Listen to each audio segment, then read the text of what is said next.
Well, here we are, August the 1st.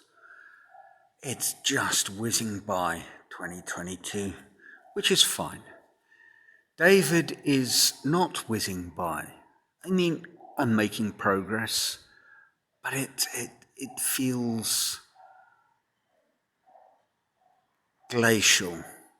Actually, in these days of global warming, maybe our glaciers are moving much faster than we'd like, or at least disappearing. But that's another story, and this is a channel about art, not about impending existential crisis. And there isn't an impending existential crisis with David, it's just trying to finish him. I'm now up to 840 or so hours, more than 200 days of work, and he's certainly taken shape, but equally, as I make progress, I can see things start popping out that will just need dealing with. The biggest issue is his forehead, I think, now. That bit there sort of slopes in more than it should. And the temporal plane on this side kind of is very straight and needs to move out. Both of these are things that can be relatively easily done if I can gain access. This will involve tilting the head forward, and finding that I can work comfortably and securely, I think, touch wood, with the ladder.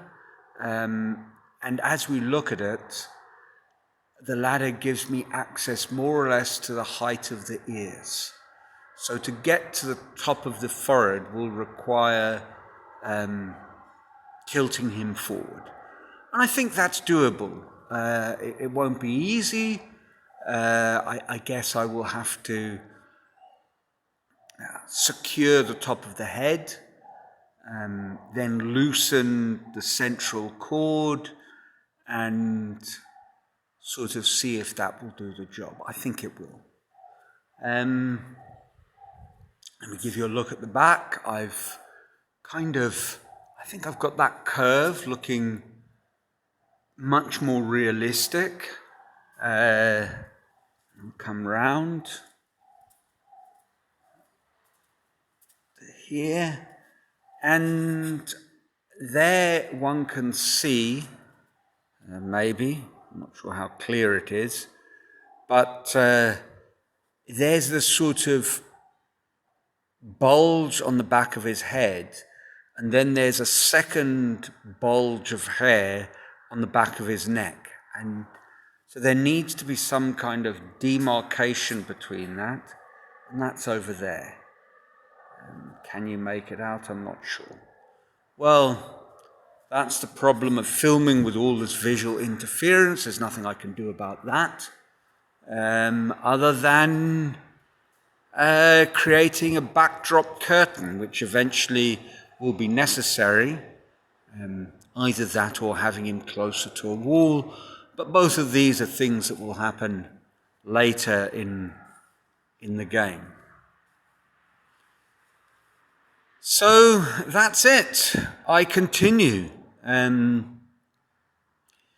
July was very bitty. It always is when I'm exhibiting. There's day trips and your mind is sort of being pulled between the work that you're doing and the work that needs to be done, that conundrum of urgent versus important. But when you have an exhibition, urgent trumps everything. So that's how July was. And then it's a question of thinking about the months to come. I think August is a good time to refocus and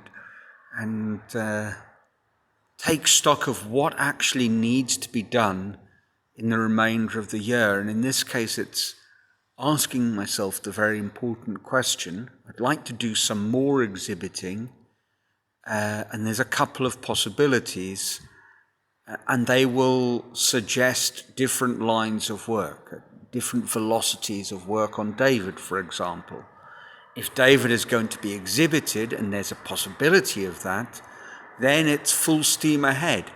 On the other hand, if I'm going to do an installation of quite different work, well, then I need to do that work. So all that remains to be seen. I need to have discussions with the appropriate people and finalize things. Certainly if David is exhibited, it will require logistical commitments from other people. Logistical and, because of that, I guess, financial commitments. So it's all very interesting. There's not much more I can say about it now. But I just thought I'd let you know how things are progressing. I do believe he's coming along rather nicely. And one day he will be finished. And then I will see what needs correcting and start another one. That is the nature of the creative process. So trust you're well, and until next month's summary video, ciao from a sunny Brazil.